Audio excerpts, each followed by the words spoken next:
Imagine a city built with billions of dollars, filled with modern buildings, wide roads, and perfect infrastructure, yet never lived in by a single human being. The question is, why would anyone build a city only to abandon it? Across the world, there are cities that were meant to represent the future, designed with ambition, advanced planning, and promises of prosperity. But before life could truly begin, everything stopped. No voices, no footsteps, only empty structures standing in silence, waiting for something, or perhaps someone. Today, we enter the story of cities built at an enormous cost, yet never truly inhabited. From above, these cities look flawless. Wide avenues stretch in perfect lines. High-rise apartments stand in symmetry. Streetlights are installed. Parks are landscaped. Shopping centers are fully constructed, ready to open. But once you step inside, something feels wrong.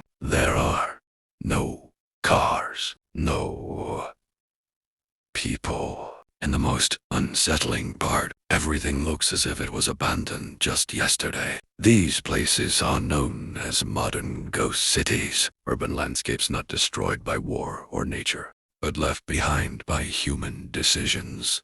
One of the most famous examples lies in Ordos, China, a futuristic city built to house more than 1 million residents. Luxury apartments, massive museums, and grand public squares were completed in record time. Yet for years, almost no one lived there. The explanation seems logical. Property prices were too high, jobs were scarce, and development moved faster than real demand. But here's what makes it strange. The city didn't collapse.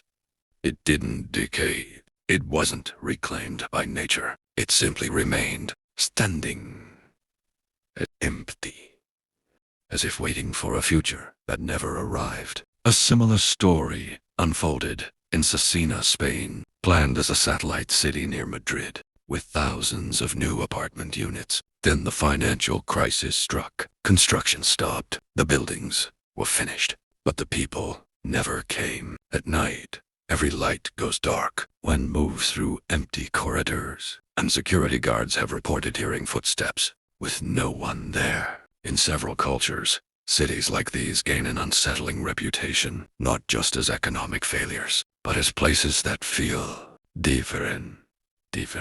Environmental psychologists describe them as uncanny spaces, places that look normal but feel deeply wrong.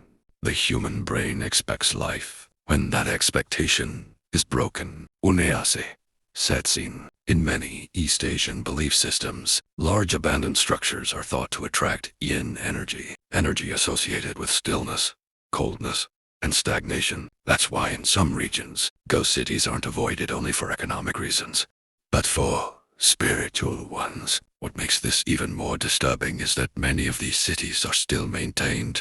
Grass is trimmed, roads are cleaned, streetlights are repaired. The question is simple.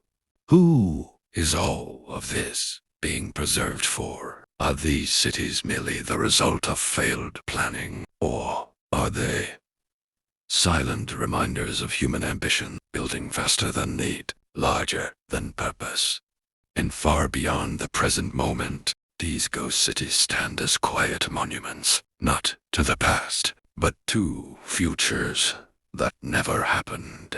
These empty cities teach us one thing. Buildings can exist without people, but meaning cannot. And perhaps these places are not truly empty. They are filled with abandoned hopes and stories that were never finished. If you're curious to explore more places where history stopped halfway and the world hides its quiet secrets, your next journey is already waiting.